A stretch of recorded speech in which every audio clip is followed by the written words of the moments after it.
Hello people, welcome to my channel. ఈరోజు మనం restaurant స్టైల్లో ఫ్రైడ్ రైస్ ఎలా చేసుకోవాలో ఈ వీడియోలో చూద్దాం. దానికోసం రైస్ని మనం ఆల్రెడీ బాయిల్ చేసేసి పక్కన పెట్టేసుకోవాలి. రైస్ కొంచెం విడివిడిగా ఉండేటట్టు మనం బాయిల్ చేసుకుంటే మనకి ఫ్రైడ్ రైస్ అనేది పర్ఫెక్ట్గా వస్తుంది.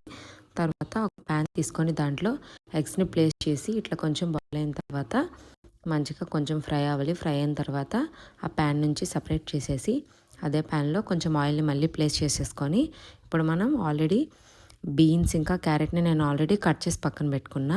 సో బీన్స్ని ఫస్ట్ ప్లేస్ చేయాలి.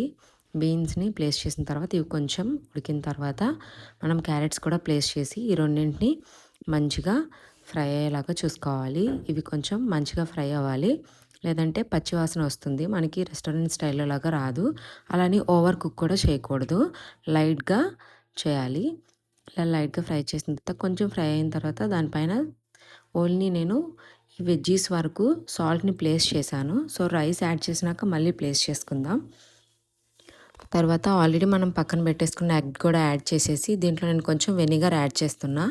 వెనిగర్ యాడ్ చేసిన తర్వాత ఒకసారి మంచిగా కలిపి పెట్టుకున్న తర్వాత ఆల్రెడీ మనం పక్కన పెట్టుకున్న రైస్ని కూడా యాడ్ చేసేసి మనం ఇప్పుడు ఈ రైస్ పైన ఏం చేయాలంటే రైస్కి సరిపడగా సాల్ట్ కూడా మనం యాడ్ చేసేసుకోవాలి.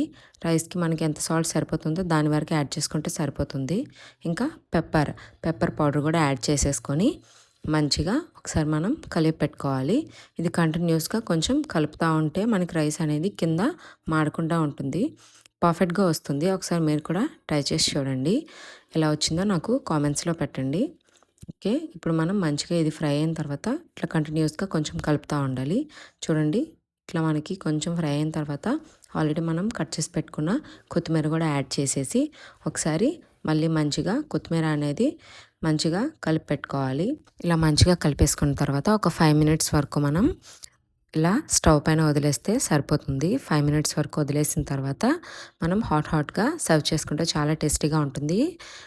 పర్ఫెక్ట్గా రెస్టారెంట్ స్టైల్లో లాగా వస్తుంది. టేస్ట్ కూడా ఒకసారి ట్రై చేసి చూడండి. Thanks for watching. Please like, share and subscribe to my channel.